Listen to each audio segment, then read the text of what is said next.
Chris with Branded Driving, here today with Ceasar from Matador. Explain to me how you got into the bar business. Well, let's see. I was 14 years old, walking down the streets of Georgetown and Washington, D.C., when a large bouncer by the name of Chris Smith, looked like a 450-pound Elvis Presley, is probably the easiest way to explain him, hollered at me and my Mohican punk friends, told us to come over to his bar, the Charing Cross, and offered us work as bouncers. D.C. at the time was drinking age 18. And so nobody really asked, even though I was 14 at the time. It was kind of a reference. And before you know it, I found myself working there and moonlighting at a half dozen other establishments in Washington. This is back, 1990, 1989? So yeah, that's how I got into the bar business. What brought you to Santa Fe? Well, after most of a life living in big cities, first and foremost, while I was stationed in California in the 90s, I came through Santa Fe a couple of times. I had friends in the service who were out here or had business here. When I got out of the service in 99, late 99, early 2000, from then until 06, I found myself connected to Santa Fe. I kept coming out here for different reasons. A friend was moving or some project was coming up. Never seemed likely, but it always came through. So the city kind of parked itself in front of me for about a decade. Then my business partner in Washington, D.C. approached me. He had moved here to have a kid and be closer to his film work in California. And we had talked about partnering in a bar, 10 years earlier in 2000. And he asked me if I was still interested, and I told him yes. And, came to visit, and the rest is history. Kind of snowballed from there. And what year was this great establishment here founded? Let's see, we've been here now since May 4th, 2007. So we are about to have 15 years completed in operation. So tell me, what is the normal vibe of the Matador? What brings people in? So the music is the number one draw. Everyone who works here, the bartenders, are all audiophiles.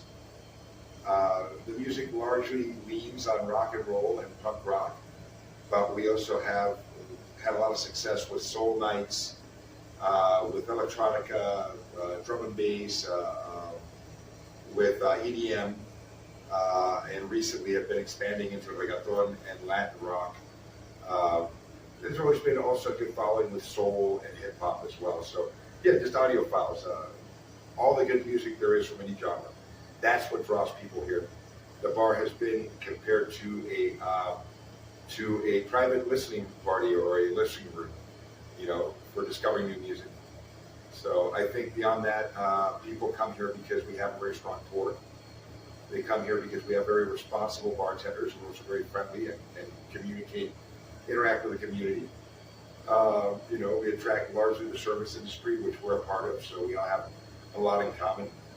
So yeah, it's a neighborhood pub. It's the crossroads where all sorts of people can be in an unpretentious environment with no expectations. So tell me, what is the normal vibe of the Matador?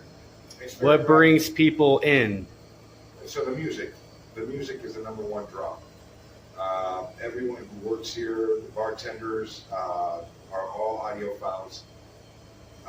The music largely leans on rock and roll and punk rock, but we also have had a lot of success with soul nights, with electronica, drum and bass, with EDM, and recently have been expanding into reggaeton and Latin rock.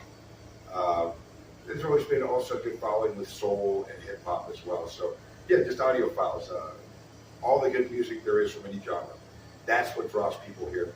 The bar has been compared to a private listening party or a listening room, for discovering new music.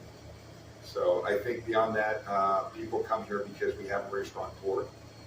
They come here because we have very responsible bartenders who are very friendly and interact with the community.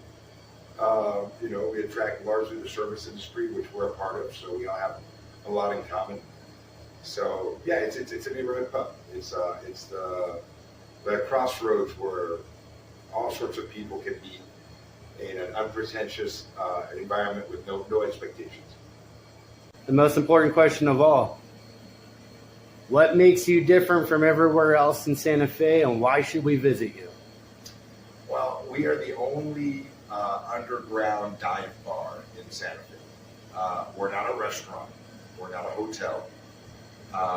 We're not geared towards one particular demographic. That is to say, a lot of the tourist market in Santa Fe is an older crowd, generally looking for something calmer. We're more looking to give the local crowd somewhere to go that is not Santa Fe. They're not painted pink adobe walls. You won't find pictures of beautiful landscapes or sunsets. What you're going to find is a whole lot of rock and roll and music posters and a whole lot of things that represent our lifestyles. Very active. And a party atmosphere, a place where people can come and let loose, where they can be loud, where they can be a little inappropriate and they can have a good time. And that is very much the only of its type here in Santa Fe. And most of these posters do come from the Black Cat. That was your main gig down in DC, right? Well, I started working in nightclubs in 1990. I was moonlighting at the company at the basement of the 930 Club in DC. When I served in the military, I was also moonlighting in clubs in Palm Springs. They were near my duty station in 29 Palms. So I was, doing door, bartending, bar backing at the Village Pub, the Ice House, Peabody's. When I got out of the service in '99, I found myself working security initially at the Black Cat in DC. And over the following 5 years, I found myself doing just about every role of management, bar backing, bartending, and actually finding myself as one of the designers and builders of the new Black Cat space in 2001. So I definitely have a lot of connection there. Dante Ferrando, the original owner, the still operating owner of the Black Cat, amazing musician going back to the 1970s, one of the first punk rock drummers, and with a long history of punk rock and hardcore bands throughout the 80s and 90s. He comes from a family of club owners, and he decided to make a club for the bands, a club where the music gets the proper billing it deserves. And as a result, it's one of the greatest, mid-level rock and roll clubs in America.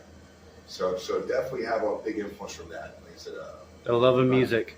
About 6 years working there, I have posters of all the experiences, but there's also posters from other events. I mean, I also moonlighted at, the Kingpin, the Velvet Lounge, DC9, among other places. So I personally have been involved with underground punk rock music since I was a teenager. Granted, there's not that much of that here in Santa Fe, but I guess our role now is to play it, to grab it and put it out to the masses. We don't play a lot of mainstream stuff down here. No, definitely. I mean, you'll hear some mainstream stuff. There is definitely some music that has made it into the mainstream scene that is worthy of being played, that is truly incredible stuff. Most of the music that's played in here is based on its response and following, within its own underground scene, and it's not as mainstream. But people like that. A lot of people come here to find out what they should be listening to, or to find out about new artists they've never heard of before. And by new artists, I mean new artists from present day all the way back to the 1920s. So yeah, just new to them.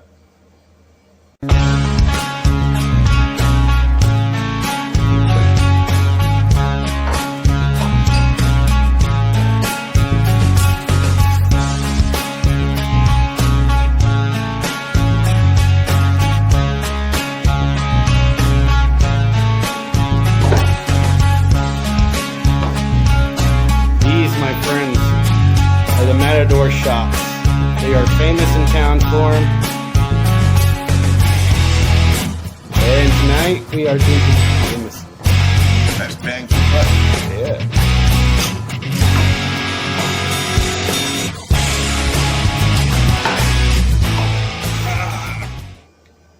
that is a wrap for the Matador, guys. Be sure you come in and see the lovely staff here. Enjoy the good drinks, great music. Until next week, stranded, get branded. I will be with Rebel House Coffee next week. So stay tuned. Please like and subscribe.